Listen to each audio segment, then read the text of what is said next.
Bonjour, depuis Jérusalem, ici Gabriela Keren pour un flash d'information pour infolive.tv.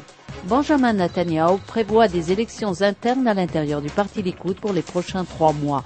D'après ses collaborateurs, Netanyahu doit saisir l'occasion de son succès dans les sondages pour battre son rival Sylvain Shalom. Toutefois, le chef de l'opposition n'a pas encore pris une décision définitive à cet égard. Roni Bar-On serait nommé ministre des Finances par le Premier ministre Ehud Olmert.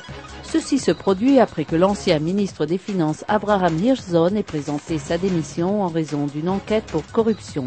Meir Shitrit serait nommé ministre de l'Intérieur, Chaim Ramon vice-premier ministre sans portefeuille et Yaakov Edry ministre du Logement. Aujourd'hui aura lieu la première cérémonie officielle de commémoration des victimes de la Seconde Guerre du Liban. Il s'agit de 159 Israéliens, dont 119 soldats. L'actuel ministre de la Défense, Ehud Barak, assistera à l'événement en tant qu'unique représentant du gouvernement.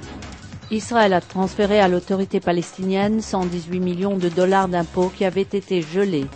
Ceci fait partie d'un effort pour renforcer le président palestinien Mahmoud Abbas. Le reste de l'argent dû sera transféré par Israël dans les prochains 6 mois. La justice a condamné à perpétuité un Palestinien responsable du meurtre du jeune Israélien Eliaou Hacheri. Ce dernier avait été kidnappé en faisant du stop et ensuite assassiné par une balle dans la tête. Une année après la guerre du Liban 2, 150 soldats de Tzahal ont fait des démarches pour congeler leur sperme afin de permettre que leurs femmes puissent engendrer des enfants au cas où ils tomberaient au combat dans une guerre future. Le président de l'Association israélienne d'industrie électronique et de software, Elisha Yanai, a déclaré qu'il compte développer les activités de l'industrie à un montant estimé à 32 milliards de dollars pour l'année 2015. Infolive.tv vous présente 2 jeunes israéliennes qui viennent de terminer le prestigieux cours de pilote de combat. En plus, nous vous présentons le dernier chapitre de la télévision palestinienne pour enfants, comment Hamas a descendu Mickey.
Aujourd'hui, le monde entier parle d'Israël. Mais qui parle d'Israël au monde entier, en temps réel, en 4 langues et en direct de Jérusalem? Infolive.tv, la première chaîne de télévision internationale israélienne. 24 heures sur 24, 7 jours sur 7, suivez de l'intérieur l'actualité d'Israël et du Moyen-Orient.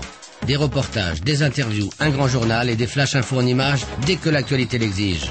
Infolive.tv, votre regard direct et vrai sur l'actualité d'Israël. Retrouvez Infolive sur internet www.infolive.tv.